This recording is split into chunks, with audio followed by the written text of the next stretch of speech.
Greetings, everyone. Happy holidays. How are you today? Welcome to day 2 of the 12 days of DrawPaintMas. My take on the 12 days of Christmas from a naturalist point of view. So, thanks so much for saying hello in the chat box. I'm not sure how to fix the chat box on YouTube or Facebook. So, wherever you're chatting from, thank you. And if you can't chat, I can feel your love. All righty, so let's get started. So, since I thought today was the second day of Christmas, we're doing 2 turtle doves. But actually, the 12 days of Christmas doesn't start until Christmas. Regardless, the 2 turtle doves are my favorite animal from the song and the most interesting one. So that's the one we're going to cover today. So thanks so much for joining me in the chat box. Hello, Nanette and Karen and Miriam and Sandra and Vicky and Nancy and Jay. Thanks so much for joining us. All righty. Tell me in the chat box if you've seen turtle doves before.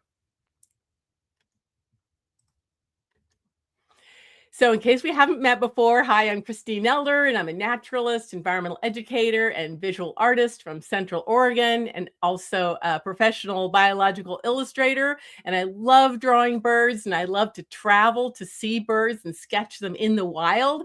So today's a really fun event for me. And so we are going to keep going here. So our subjects, yesterday I didn't tell you what our subjects were going to be for the week, but I've got it all figured out for the next 12 days.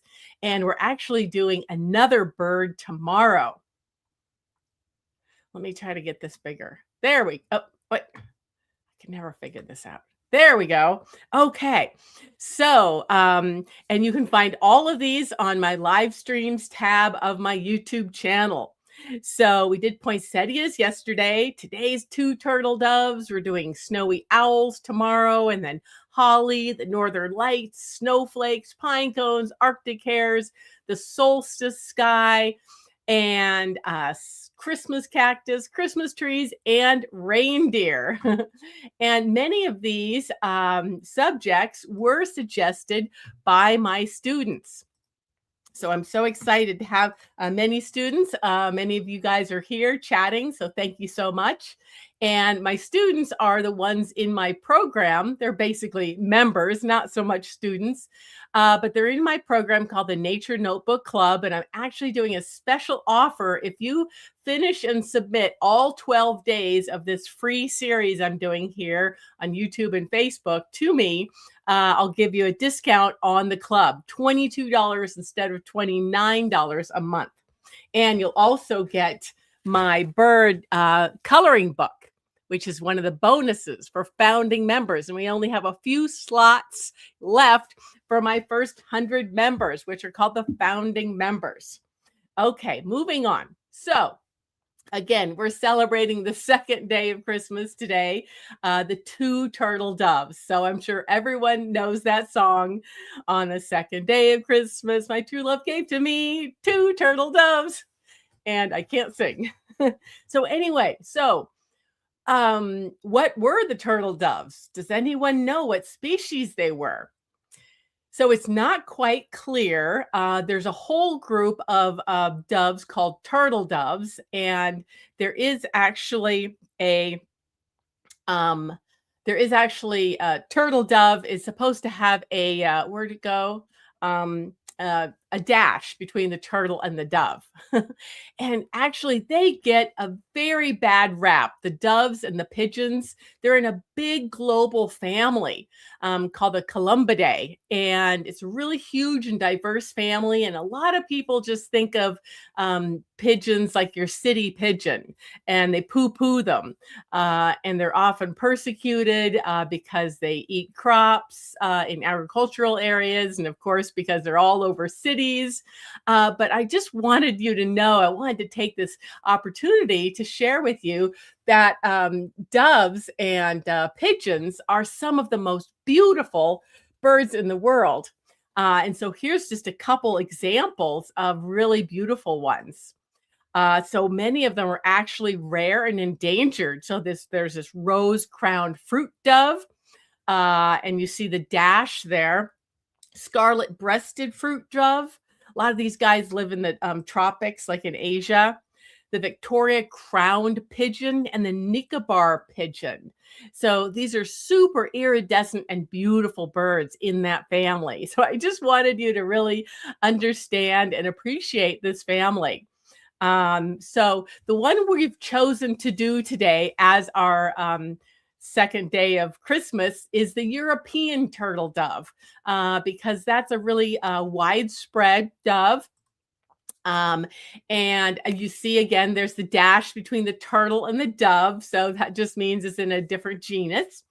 So anyway, the European turtle dove I chose because Christmas has been celebrated in Europe longer than in the New World, and this bird does migrate between Africa, North Africa, where it overwinters, and then Europe and parts of Asia. So it probably was known in biblical times. So anyway, we're going back to the Christmas holiday. Speaking of. So anyway, we're going to chat about the European turtle dove, and then of course we're going to draw it, because the more you know about something's anatomy, the more you can draw it correctly. Now they call it turtle dove because turtle, that sound supposedly was the cooing sound. They make this really beautiful cooing sound like other doves and pigeons. So that's where the turtle name came from. And Miriam says you have mourning doves that come to your feeders all winter long. Yes, wonderful. Good. Okay, great. Yeah, and Jay says it's the 12 days of DrawPaintMas days of Christmas. Yes. And hello, Edith from Placerville. Wonderful. That's near my hometown of Nevada City, California. And Nancy, you have a question about reference photos. So there are reference photos that are exclusive to my paid members in the Nature Notebook Club. And I actually just uploaded those to our community page this morning. So I can't do everything for free. So that's 10 pages of those reference photos. And anyway, you can always come back to these replay if you aren't in the club. Okay, so anyway, the European turtle dove used to be very common all over, but just like the passenger pigeon, it is, the passenger pigeon, of course, is extinct, but it was persecuted for many of the same reasons, in that it was quite numerous and it would go to people's crops. And many of the doves and pigeons are pretty large as well, and so they've been hunted for food. And also changes in farming practices have really reduced their numbers. And so here's another picture. So yeah, here's a graphic. Just 2 turtle doves. Well, we hope we don't have just 2 turtle doves, like eventually there were only 2 passenger pigeons, because turtle dove numbers have plummeted by almost 99% since the 1960s. And so again, that's from habitat loss and persecution and changes in agricultural practices that don't leave as much grain on the ground for them to eat. Let me check the comments here. Hi, Renate. Yes, from New Brunswick. Wonderful. Okay, great. So let's keep going. Anyway, the more we know about how something looks, the better we can draw it. And today we are just focusing on drawing, because that is challenging enough. And there are lots of colors on this. So you could always take a screenshot if you don't have access to my reference photos inside the Nature Notebook Club. So you can just take a screenshot or even take a photo with your phone, I guess, of this picture. But the European turtle dove, well, going back a bit, doves and turtles, no, doves and pigeons are in the same large family, as I mentioned before. And doves are usually the smaller, more gracile looking species, and the pigeons are kind of the stockier, bigger ones. But they all have a fairly small beak and a big eye and a small head for their body, compared to things like robins. And then they have really strong feet. And since they're strong flyers and long distance migrants, they have really long, these primary flight feathers help them fly long distance, and a short tail. And this species, specifically the European turtle dove, has this interesting pattern on its neck of sort of this teal blue with these black lines. And then its wing is quite distinctive as well. It's got this beautiful kind of golden, kind of quinacridone gold, if you're a watercolorist like me, markings on its coverts and some of the secondaries, and then dark markings inside. So those are some of the indications, the field marks for this species.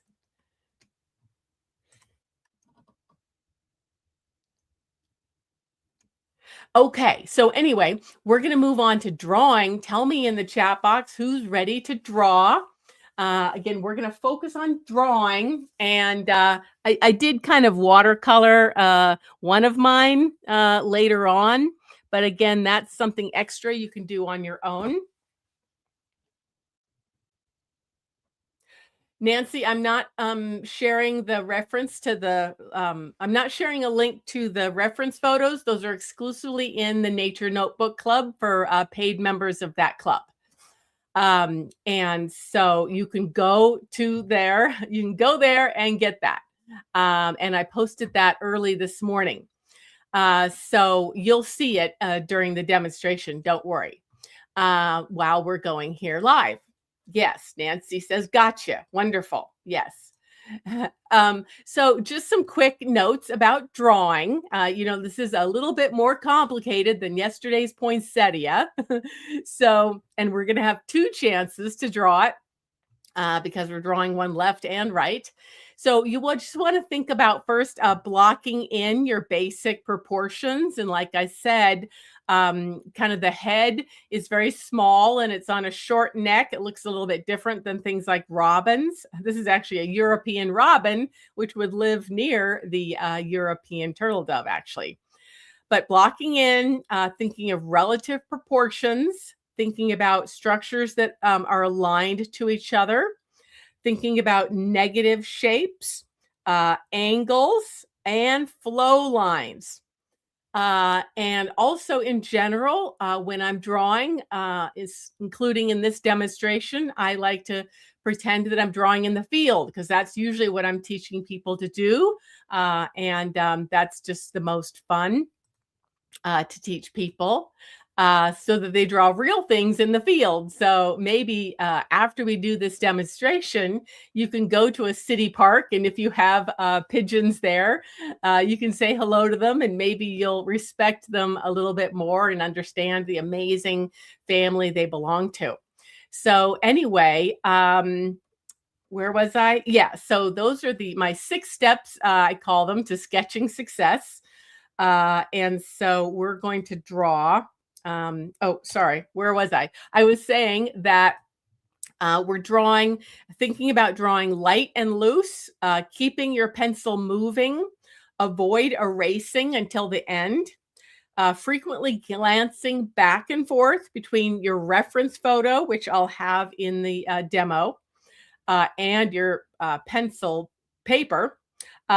Envisioning sculpting from the outside in, kind of like you were carving into a piece of marble. And then most importantly, have fun.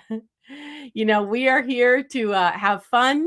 I'm not meant to add any stress to your holiday season. The whole idea of this series is to entertain you, especially if you might be feeling a little bit stressed or lonely, like happens a lot during the holidays. I wanted to give you something to do and be in community with us live or watching the replays anytime you want. As I said before, all of these are going to be available permanently on my YouTube channel on the live stream tab.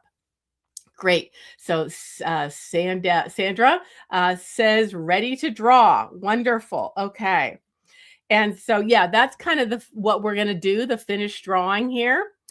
And I am including an olive branch because that is also another symbol, just like doves are a symbol of peace. Olive branches also signify peace and goodwill and harmony. So we're just going to add a little light olive branch. And like I said before, yeah, here's my one that I finished the olive branch and I started drawing this guy, but we're only doing the pencil because that'll take us long enough. And I like to keep these events to under 1 hour. Okay. All righty. How do you like all my Christmas lights and decorations behind me here? And my voice, sorry about my voice, but I'm a little bit sick. Yesterday, I showed you that I was drinking some festive spiced chai tea, but today I'm drinking throat coat thanks to my roommate who had an extra one. So I hope my voice can stay good. Tell me in the chat box if any of you guys are struggling a bit with being sick. I feel fine. I just have some issues with my voice. Okie dokie. So anyway, that's another thing we're adding there for fun. Okay, now, right. Thanks, Nanette. Okay, so I pre-recorded this. So sometimes I draw live like I did yesterday. Sometimes I'm pre-recording just because this is a bit more complicated.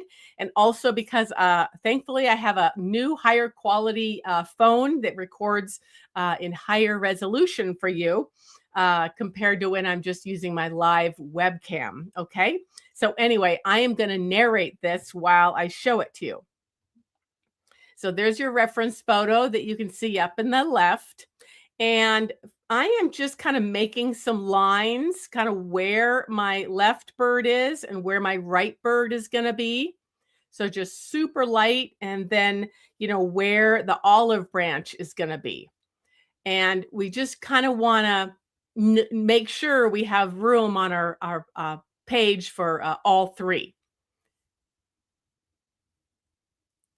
And then we're going to start with the left bird. And what I'll do is I'll just draw very, very lightly. Again, I said no erasing because we're going to go over this several times and get it more and more accurate. So a head and a neck. So don't worry at all if you're not close. And then an oval for the body, making sure you leave room for the tail and the wings, which are quite long. And they're sticking out pretty much horizontally, but a bird can move them either way. So if you're running out of paper on the left, your wings and tail can be down more towards the bottom. So you see how I got a little bit everywhere. And now I'm going to go back. So this is my real field sketching technique that I do when I'm out in the field so that, even if the bird flies away, I have the rough silhouette. These birds kind of have a flat head. So that's what I drew, a flat head.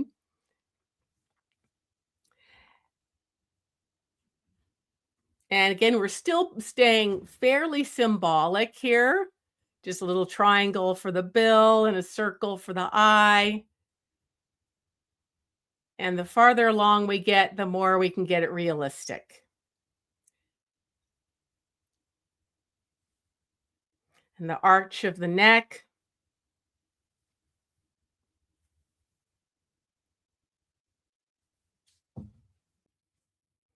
And again, I'm looking back and forth, spending a lot of time looking at my reference photo, kind of that humped back. Probably because you can see a little bit of the bird's left wing. And then a nice full belly. Again, remember the dove and pigeon family. They're a pretty stocky bird. So give them a nice full chest. But even if he's skinnier or fatter than this, it doesn't matter because birds can change shape a lot depending on the weather. So if it's cold outside, they'll fluff up their feathers. And if it's hot outside, they'll make them closer and make them look skinnier. Now I'm just doing an oval for the whole block of the wing. And then the primary tail wing feathers go out and overlap. They're kind of sitting on top of the tail. There's a lot of detail that somebody could do on the wings, and I have an entire comprehensive course on drawing birds, and you would understand all of that anatomy, but we're not worrying ourselves with that. So we're just kind of making this that shape, and then the tail.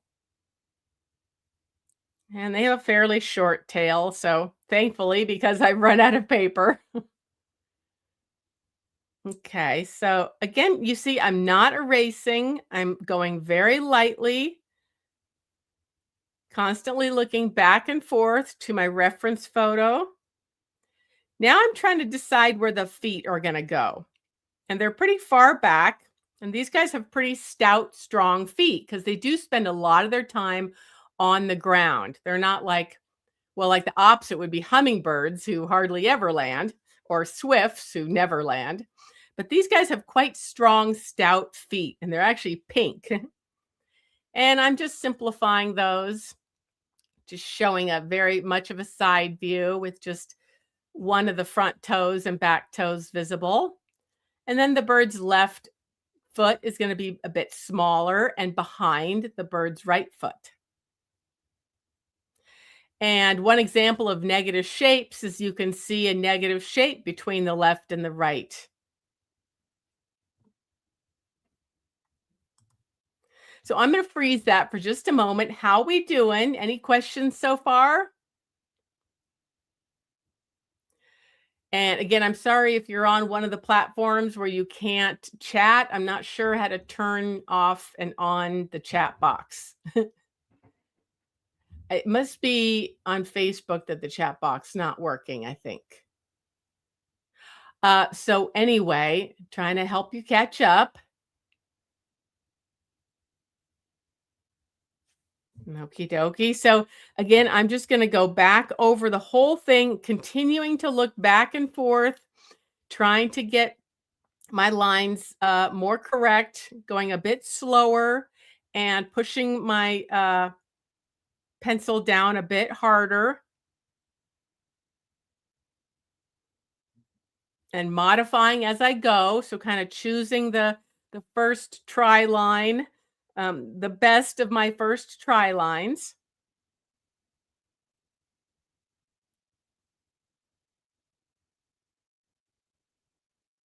And then going back to the neck, and there is quite an angle there.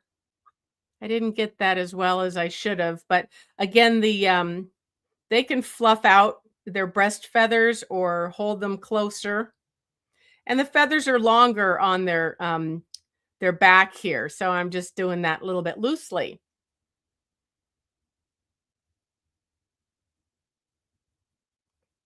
And then again, now looking at the whole block of feathers. It's not necessary to get all those again, but there's lots of groupings. Some of you guys are bird watchers, I know, and you know all those groupings of coverts and secondaries and primaries and the alula, but just don't get intimidated by all that. Okay, now going back to the eye, they actually have a very beautiful golden eye, and then pretty big eye because they're really alert looking for predators, like that snowy owl that we'll draw tomorrow, although their ranges don't overlap in real life. Okay, and then a bit better on the bill. Again, pretty slender bill, and it's got a little bit of a hook at the end. They're mainly seed and fruit eaters.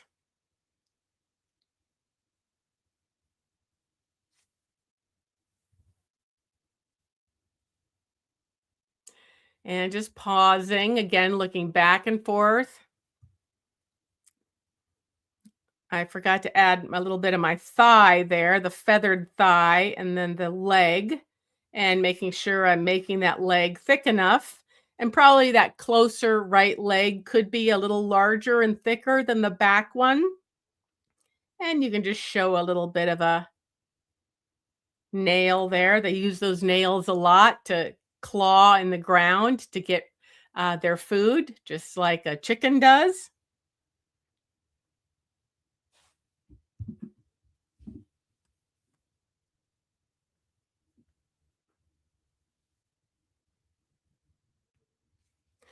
All righty.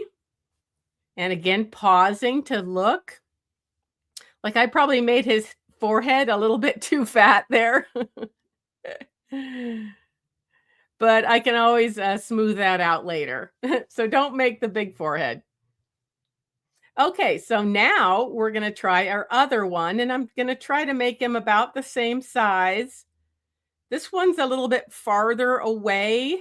It's a little bit higher if you notice, but it doesn't really matter where you put it, but just notice where its head is and then its beak, its bill almost touches the forehead of the first bird. So again, if you look at negative shapes, that can help you to draw it. Now, it is challenging sometimes to draw mirror images of something.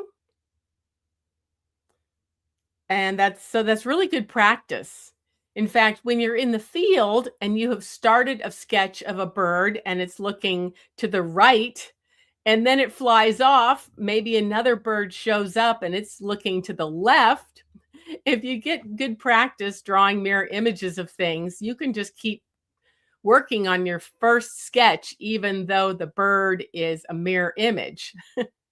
That's a challenge that I offer to my students sometimes. So again, just starting pretty symbolic with a line for the beak, a circle for the eye, and noticing that fairly flat head and short neck. And again, the more you know about birds, the more you know if you can draw something a little bit different than the bird looks. For example, birds are very much able to lengthen or shorten their neck. Again, especially sometimes related to weather. If it's cold, they'll hunker down and they'll put their head kind of into their body, and it looks like they don't have a neck at all. So the more you know about the basic anatomy and a behavior of something you're drawing, the more you know whether you can draw it a little bit differently than it looks at the moment in real life or in a photograph, right? Does that make sense? Pixel Chimes says, hi. And Nanette says, very helpful for me with regard to using my sketchbook space correctly. Right. Yeah. Yeah. It's good to kind of place everything. In fact, I had to squeeze this bird in a bit. He was probably a little bit longer, but I did run out of paper. And again, if you run out of paper, you can just tip their tail downward because a bird is very capable of tipping the tail up and down. It can even touch the ground. Okay, now our front leg with the kind of the knee and the toes, and then the other leg smaller and behind it. So yeah, you see, I think I'm going to have to tip my tail down a bit. But I did make this bird overall a little smaller. Since he's higher on the paper, that generally indicates that something is farther away. Of course, if it's the very same species, that would be the very same size in real life. So I've drawn him higher on the paper and a little bit smaller. Although the two photographs make the one that we're drawing now the same size. So technically it would be a little bit smaller. Okay, anyway, now that big oval. You'll probably find that it's easier for you to draw one of these birds compared to the other. Uh, especially if you're left or right-handed. But also, since this is our second bird, our second chance drawing the same bird, you might be better. See, I've run out of paper, but that's okay. I think the proportions are fairly close. But in general, when you're drawing birds, it is good to notice how long their primary wings are, flight feathers, and how long their tail is in relationship. Like hummingbirds have super long primary flight feathers.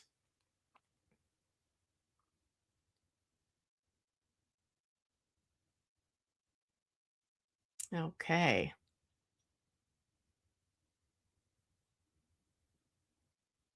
Okay, so got that guy kind of blocked in.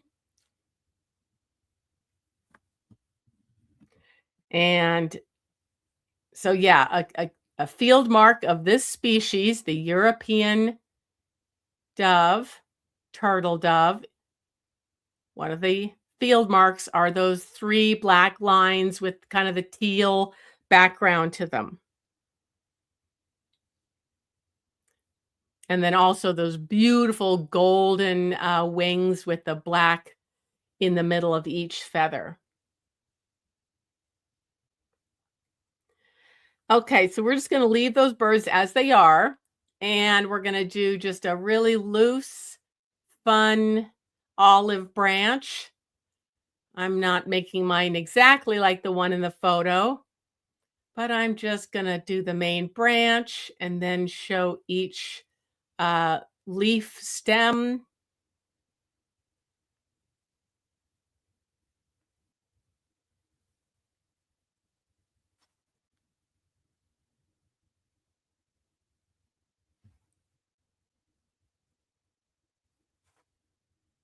And yeah, the stem of the whole branch is going to be thicker than the stems of the individual leaves.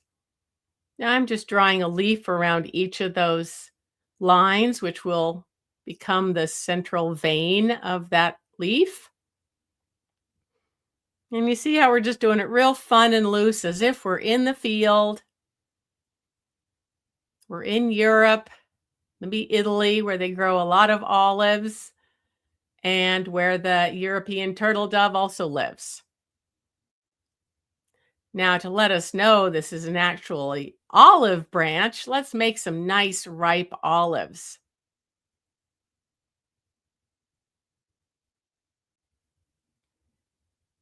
And the olive colors will change, will be different depending on the species and the variety. I think I'm going to paint mine a purplish black like the ones in the picture, sort of like the olives you eat compared to the olives they make olive oil out of.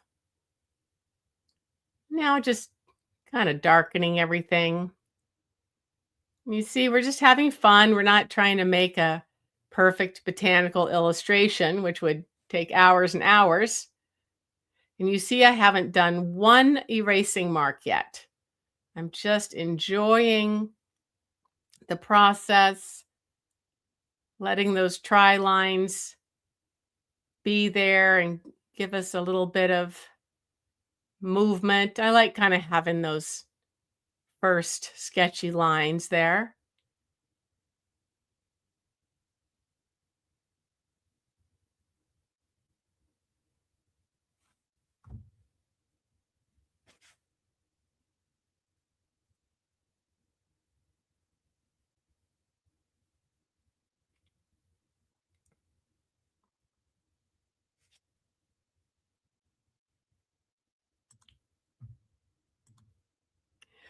Okay, how we doing?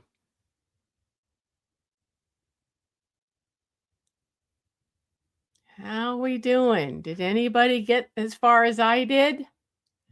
I know it is difficult to draw and talk at the same time, and that's why I film this separately. And I know it's probably difficult to draw and listen at the same time as well, because that's making your left and right brains kind of fight each other, right? Jay says you have fat doves. Great. Well, it's a cold morning then, and their feathers are fluffed out. Remember, they can really fluff out their feathers.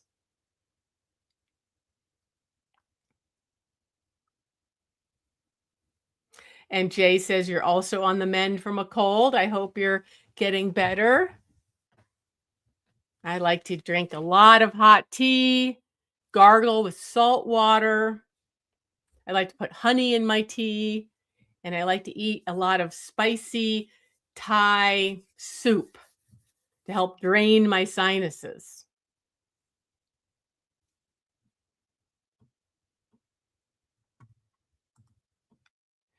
Let's see, where was I? There's the big picture. Again, if you wanted to look at that. So tell me how we doing. Sandra says great. Does that mean your sketches are great? Are you happy with them? So again, noticing those interesting field marks. And of course, if you need to get more reference photos for this, you just type it into Google or YouTube. There's lots of wonderful videos and photos. It's fun to see videos of these guys. They have very interesting cooing sounds and different mating rituals. Yeah, Nancy, I love faux, whatever it's called. I love it. Cindy says I go to the basic shapes pretty well. You got the basic shapes. Great. Yeah. But again, just noticing those field marks for this species, the European turtle dove, of those black lines on top of sort of the teal blue. And then this beautiful, beautiful golden color on each leaf, not leaf, on each feather with the dark inside. And so again, I continued on to painting a little bit of mine, and I kept it pretty loose. So I wasn't trying to do every single one of those. I was just trying to get the idea. So that's close enough. Yeah.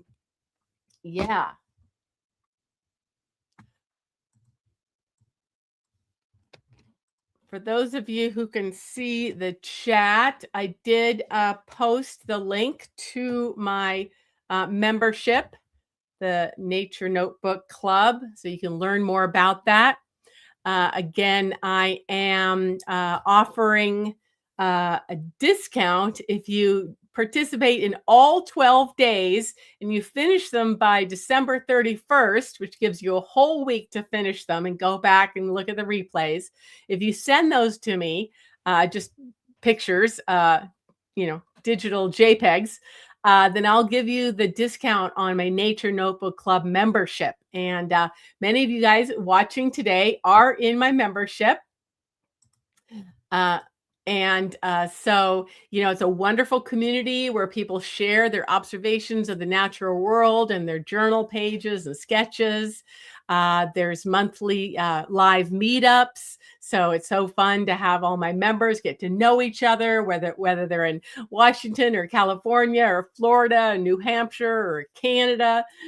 We even have a member in Tasmania and in the UK. So it's a really great group. It's a really great price. But if you submit all 12 of your drawings during our 12 days of DrawPaintMas celebration, then I'll give you a link to join at the founding members price. That's only $22 a month instead of $29. And it's just a program I'm so excited to have created, and members seem to like it. We created it 6 months ago and it's going strong. We have 70 members now. And so I hope you'll consider checking it out. You just can go to christinelder.com/membership. Or if you're on my email list or on social media, you've seen links. Sandra said, you love it. Yes, wonderful. I'm so excited. And remember, if you're a bird watcher, one of the bonuses is my book, The Migratory Birds Coloring Book. This is a book that I illustrated and that has the coloring pages on it as well. So that's one of the many bonuses, besides being able to have a 45-minute one-on-one coaching call with me, getting access to my library of nature sketching and painting and journaling tips. I try to keep everything really quick and accessible. I give weekly tips, and we have monthly workshops, as well as bonus events when we're doing something special. And so Karen says you love it too. Thank you so much. You can also give the Nature Notebook Club as a gift. So if you have a friend or family member or somebody that works maybe in environmental education, it's a wonderful to teach educators how to incorporate sketching and journaling into their activities.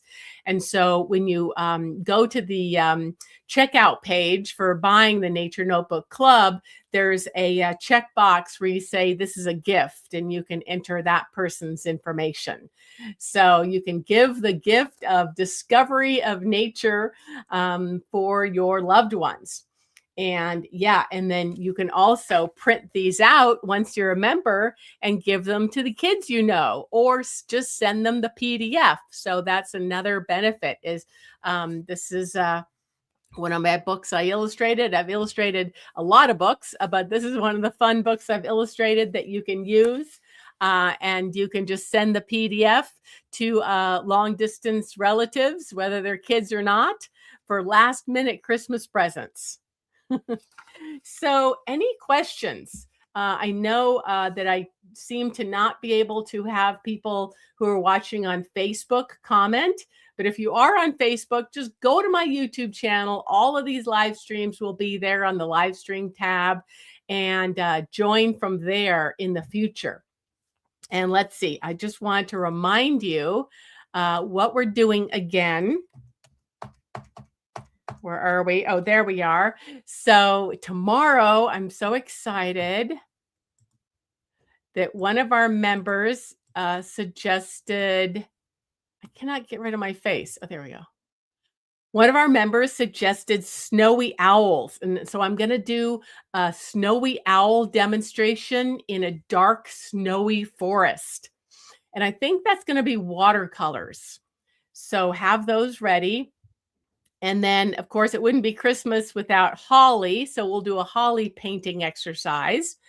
On the 17th, we'll do the beautiful Aurora Borealis or Northern Lights, which many folks have been able to see this year in many states. So you might be more excited about that than normal. And then we're going to do snowflakes. And that's a fun exercise for me as well, because I don't know much about the anatomy of snowflakes. And one of the most fun things about teaching is it gives me an excuse to learn about these kinds of things. So I've only seen the Northern Lights once. We actually had them here visible in Oregon a couple winters ago. But every subject I sketch and paint and learn about, I share everything I learned with you guys. So then we're going to do a pine cones in the snow. We might even hang a little decorative bell from them so we could practice a shiny bell. We're going to do an Arctic hare or a snowshoe hare if you want. They're very similar. The Arctic hare lives near where Renate lives in Canada. Some of them get that far south into Newfoundland.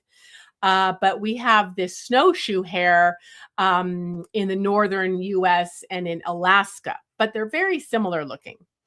Then we're going to do a solstice sky. That is the winter solstice on the 21st. And I've got an idea to do some constellations that are most prevalent and visible in winter. My little pet is calling me. Then Christmas cactus, which have really nothing to do with Christmas compared to the two turtle doves, but they are green and red, and they do bloom in the wintertime. And then we'll do some Christmas trees. That's another one that was recommended by my members in the Nature Notebook Club. We'll do some silhouettes comparing a few of the different species because Christmas trees come in lots of different species. Tell me in the chat box if you know what kind of species you have if you're getting a Christmas tree.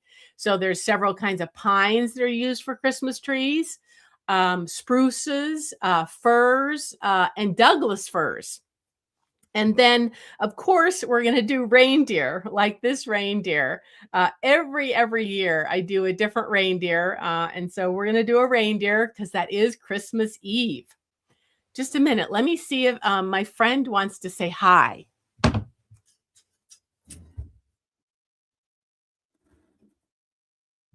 here. Here's a friend to say hi. Now that we're just about done.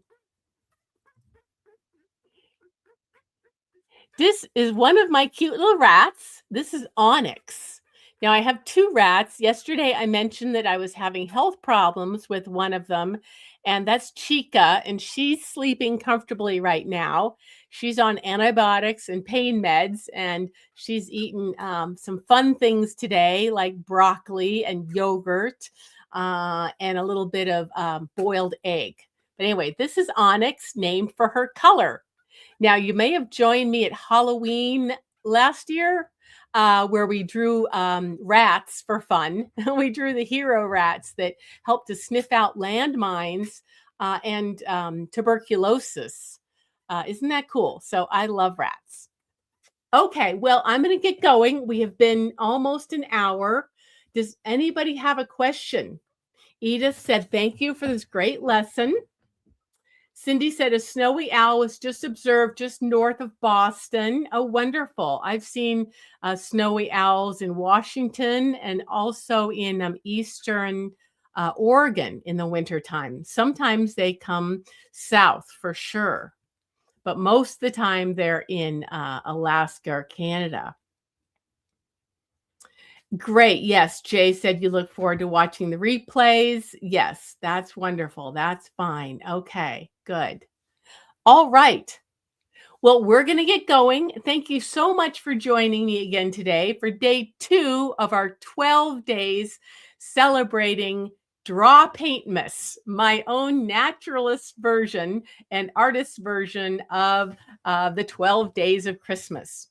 So I'll see you tomorrow for drawing and painting, probably, snowy owls. But again, remember, it doesn't matter what materials you have. You can always watch the demonstration and watch the replay again once you get your supplies that I'm using. And also, as you know, I always share a lot of facts about the biology of the flora and fauna we're sketching. So you don't have to draw at all. You can just watch and listen. Great. Renate says you drew one bird and now you're doing the other one. Okay, great. Well, I do hope you continue. Like I said, I kept working on mine a little bit. But yeah, there's so many details in the color patterns that you're going to want to look at this more closely if you want to watercolor it. But I do hope that you continue drawing these guys and just appreciating how beautiful and diverse the dove and pigeon family is, and also how persecuted many of the species are, and some are even in danger of extinction and declining rapidly. So that's why that's the bird that I chose of the many birds they talk about in the 12 days of Christmas, the European turtle dove. Well, I hope you had fun today. I'm going to get going. Really hope to see you tomorrow. And I hope you'll check out my Nature Notebook Club and all the special things we have going on in there, including next month in January. We're doing a month of journaling in honor of Jane Goodall. So that's a fun new surprise we'll have in January. Okay, I'm going to get going. Thank you so much. Bye-bye.